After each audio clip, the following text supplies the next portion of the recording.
लग गया। मूलतः जो सत्य है, तत्व है, उसका निश्चय वहां स्थिर हो गया। किन्हीं अंशों में उस सत्य को अपने में संजोया है, साधा है, इसलिए साधु मानने योग्य है। इतना ही नहीं, क्षिप्रम भवति धर्मात्मा शाश्वत शांतिम निगच्छति कौन्ते प्रति जानी न मे भक्तो प्रणश्यति। वो शीघ्र धर्मात्मा हो जाता है, सदा रहने वाली शांति प्राप्त कर लेता है। अर्जुन, मेरा भक्त कभी नष्ट नहीं होता। धर्मात्मा वो नहीं कि 3 टाइम स्नान करता है, धर्मात्मा वो भी नहीं कि धर्म के नाम पर कुछ कर गुजरता है। धर्मात्मा वो जो जो परमात्मा में अनन्य भाव से जो लग गया है, परम धर्म है परमात्मा, उसे धारण करने की विधि में जो लग गया है धर्मात्मा। अंत में निर्णय देते हैं, सर्वधर्मान परित्यज्य। मूलतः धर्म है क्या? सारे धर्मों को दूर कूड़े में फेंक। सर्वधर्मान परित्यज्य, दूर त्याग दे। मामेकं शरणं व्रज अहम त्वा सर्व पापेभ्यो मोक्षयिष्यामि मा शुचः। सारे धर्मों की चिंता छोड़, दूर फेंक, एकमात्र मेरी शरण हो जा, मैं तुम्हें संपूर्ण पापों से मुक्त कर दूंगा। अर्जुन, तू मुझ में निवास करेगा। और कोई धर्म नहीं, एक परमात्मा ही तत्व सत्य है। उस आत्मा को विदित करा देने वाली नियत विधि का आचरण धर्माचरण है। इसके विपरीत है तो भ्रांति है। तो एक ईश्वर का संदेश कुरान नहीं देती, बाइबिल नहीं देती, भगवान बुद्ध नहीं देते। जो भी सृष्टि में प्राप्ति वाला महापुरुष है, यही संदेश देता आया है। ये सब के सब गीता के ही संदेश है। गीता मनुष्य को दुर्बलता से सबलता की ओर ले जाती है, अपना अमृतमय पद प्रदान करती है, स्वरूप प्रदान करती है। संसार में आदि शास्त्र मानव का दर्शन गीता है। कोई ऐसी समस्या नहीं, ये शेड्यूल कास्ट, ये जनजाति, छुआछूत, भेदभाव, ये हमारे भारत में कभी थी ही नहीं। ये तो गीता के विस्मृत हो जाने का दुष्परिणाम है और कोई कारण नहीं। ये 1,500-2,000 वर्ष से आई हुई रूढ़ियां हैं, पहले थी भी नहीं। ये विस्मृत होने का दुष्परिणाम कारण गीता में कर्म। अर्जुन, कर्म योग विधि यज्ञ, उस यज्ञ को कार्यान्वित करना कर्म। भगवान कृष्ण कहते हैं, नियतम कुरु क्रम त्वम कर्म ज्यायो ह्यकर्मणः शरीर यात्रा पीचते न प्रसिद्धेद अकर्मणः। अर्जुन, शास्त्र विधि से नियत किए हुए कर्म को कर, कुछ करना नहीं, केवल नियत कर्म को कर। कर्म न करने की अपेक्षा कर्म करना श्रेष्ठ है। यदि तुम कर्म नहीं करोगे तो तुम्हारी शरीर यात्रा भी सिद्ध नहीं होगी। शरीर यात्रा माने ये जन्म जन्म से ये आत्मा शरीर की यात्रा ही तो करती चली आ रही है। यदि एक शरीर और लेना पड़ा तो एक पड़ाव तक की यात्रा अभी बाकी है। आगे नए शरीर धारण करना पड़े तब शरीर यात्रा पूर्ण।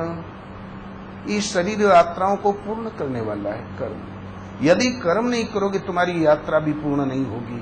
अर्थात कर्म वो है जो शरीर यात्रा पूर्ण करती है। मोक्ष से शुभार्थ, इस कर्म को करके अशुभ अर्थात संसार बंधन से भली प्रकार तुम मुक्त हो जाओगे। कर्म कोई ऐसी वस्तु है संसार बंधन से मुक्ति दिलाती है, लेकिन भला वो नियत कर्म है क्या? अगले ही श्लोक में कहते हैं, यज्ञार्थात कर्मणो अन्यत्र लोकोयम कर्म बंधनम तदर्थम कर्म कौन्तेय मुक्त संगय समाचर है। अर्जुन, यज्ञ की प्रक्रिया ही कर्म है। यज्ञ एक निश्चित विधि होनी चाहिए, उस यज्ञ को कार्यान्वित करना कर्म है। अन्यत्र जो कुछ किया जाता है इसी लोक का एक बंधन है।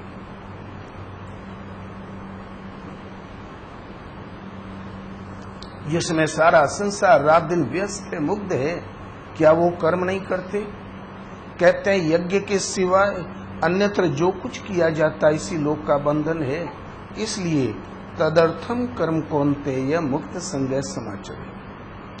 उस यज्ञ की पूर्ति के लिए संग दोष से अलग रहकर भली प्रकार आचरण कर। ये तो बता दिया आचरण कर, लेकिन यज्ञ क्या? यज्ञ समझ में आवे तब तो हमसे कर्म हो। तो यहां तो बताया केवल यज्ञ आया कहां से, यज्ञ देता क्या है, किंतु ये नहीं बताया कि यज्ञ क्या। अध्याय 4 में स्पष्ट किया, अर्जुन बहुत से योगी लोग दैवमेवा परे यज्ञ, हृदय में देवी संपत्ति को अर्जित करते हैं। बहुत से योगी लोग एक ब्रह्म में निष्ठ होते हैं। बहुत से योगी लोग यज्ञ स्वरूप जो महापुरुष हैं सद्गुरु, उनके द्वारा यज्ञ का अनुष्ठान करते हैं। और थोड़ा ऊपर उठ गया स्तर, बहुत से योगी लोग इंद्रियों के प्रवाह को संयम रूपी अग्नि में हवन करते हैं। बहुत से योगी लोग शब्दादिक विषयों को शब्दाग्नि सुजुह्वति, संयमाग्नि, शब्दाग्नि।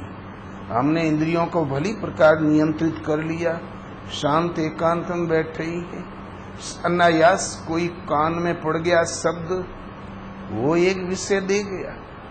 कान में पड़ते ही सूचना मस्तिष्क को मिली, योजना चलने लगी। दृष्टि पड़ गई, दृश्य देखा, आंखों ने सूचना मस्तिष्क में गई। शब्दादि माने रूप, रस, गंध, शब्द, स्पर्श, पांचों ज्ञान इंद्रियों के द्वारा आने वाले विषय को साधना परक बना के धारण कर लेते हैं। शब्दाग्नि सुजुह्वति, ऐसी घटना ईश्वर पथ में घटती ही रहती है। आप भजन में बैठोगे, आपके साथ तुरंत घटेगी। हम शांत बैठे हैं, शांत एकांत में कोई शब्द कान में पड़ भर जाए, एक जैसा शब्द वैसा एक विषय आपको दे देगा। अर्जुन देवलोक चले गया दिव्य अस्त्रों के सुराख में। इंद्र बहुत प्रसन्न हुए, कहा देवताओं ये मेरा पुत्र है, अर्जुन बड़ा संयमी पुरुष है, इसके स्वागत की तैयारी करो। सर्वोपरि अप्सरा जो यदा कदा ही डांस करती थी, उर्वशी, वो बुलाई गई। जहां उर्वशी पहुंची और सबकी निगाहें उर्वशी पर पड़ी, अर्जुन की जहां दृष्टि घूमी तो चरणों पे पड़ी। वो चरणों पे दृष्टि पड़ी तो उसे भान हुआ कि माता कुंती यहाँ स्वर्ग में कैसे। वो देखता ही रह गया विस्मित होके। वो डांस वांस किया और चली भी गई। तब देवताओं ने कहा, देवेंद्र आप तो कहते थे हमारा पुत्र अर्जुन जीते इंद्रिय है, संयमी पुरुष है, साधु पुरुष है, इसको ये भी भान नहीं कि कितने भले लोगों की सभा है यहाँ पर। ये जब से वो अप्सरा आई उसी को देखे चला जा रहा है। बोले भाई देख तो मैं भी रहा हूं, क्या पता लगाओ। तब देवताओं ने पूछा, अर्जुन कैसा रहा डांस? तब अर्जुन को होश आया, वो बेशुद्ध था। बोले भाई देवताओं हमने कोई डांस नहीं देखा, 12 वर्ष हो गया माता जी का दर्शन किए, और जहां चरणों पे निगाह पड़ी हम सोचे माता जी आ गई, हो सकता शरीर त्याग के आ गई हो, देवलोक में यही कार्य मिल गया हो, तो इसीलिए मैं उसी विचारों में खोया हुआ था। उर्वशी को बहुत बुरा लगा। सब देवता तो हमारा आदर करते हैं भरपूर, इस तपस्वी को देखो। माता कुंती कहता है, वो पीछे पड़ गई। बोले मैं तुम्हारे यहाँ चल सकती हूँ, मृत्युलोक में रह सकती हूँ, सर्वोपरि अप्सरा हूँ, मुझसे ब्याह कर लो। बोले माते एक पुत्र जो सेवा कर सकता है अर्जुन वो सब करने को तैयार है। और तंग किया तो बोले अर्जुन शीश भी देने को तैयार है माते। तो बोले जाओ, पुत्र हो तो पुत्र ही रहो, आज से नपुंसक हो जाओ। श्राप दे दिया। तब इंद्र दूर से देख रहे थे। इंद्र ने कहा, अरे तुम्हारी परीक्षा में कोई उत्तीर्ण हो गया तो उसने कोई अपराध तो नहीं किया, तुमने श्राप क्यों दिया?